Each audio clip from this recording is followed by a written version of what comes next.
Alright, ladies and gentlemen, welcome to your fourth MySQL tutorial. And now that we have some data to play with, let's go ahead and play with it. So open up PHPMyAdmin by, of course, clicking the link. And once you do, your PHPMyAdmin tool should open up. Now, let's go ahead and start with some really simple commands. Now, in order to type in these commands, you always go up to this SQL tab. Now, whenever you click it, you have this text box that opens up, and this is where you're going to be writing your commands. So, let's start with something very simple. Type in show databases. And once your command is complete, just go ahead and click go and check it out. Whenever you hit go, it says your SQL query has been executed successfully. If you have any errors in your queries, then this is going to be red and it's going to say, there's error on line 2 or something. But anyways, what this query does, whenever we see show databases, it basically lists all of the databases in your server. So right now we have information schema or schema, however the heck you say it. That was already built into MySQL. We didn't make that one. And we also have Danielle_YouTube. So if you're just running this for the first time and you want to see what databases your work or school has, go ahead and run that command. So basically, like I said, that is how you run a simple command. And another thing I want to take note of is that SQL, the language is typed standard in all capital letters. Now, the only thing that's not going to be in capital letters is table names and column names. Those are going to be in lowercase, but all of the language itself, for example, like the keywords, those are going to be typed in all capital letters by standard. Now, if you already are in a database, for example, if you already are in the database Danielle YouTube, and when I say in the database, in order to get in a database, then I mean like if you have the database selected already, then let's go ahead and run some simple commands from here. So let's go ahead and select our Danielle_YouTube and hop over to this SQL tab. Now that we have this database selected, let's see what tables we have in this database. So I'm going to go ahead and run the command show tables, and I'm going to go ahead and hit go and see what tables we have in here. Well, right now we only have the customers tables, so that is basically what the command does. Whenever you hit show tables, it basically returns a list of tables for the currently selected database, which was in this case Danielle_YouTube. So what if we want to, I don't know, see all the column names for a specific table? Well, of course, go up to this SQL and again, make sure we're going to be working in Danielle_YouTube for the rest of these tutorials.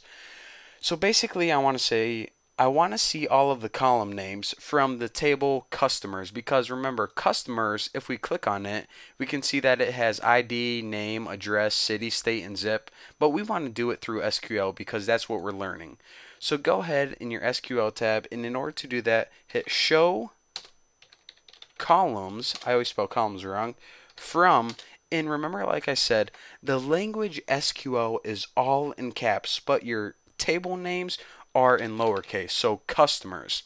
So show columns from customers, whenever you run this command, what it's going to do is it's going to return the names of the columns, for example, ID, name, address, city, state, zip, basically those categories, as well as some other information, and we'll cover this other information later on.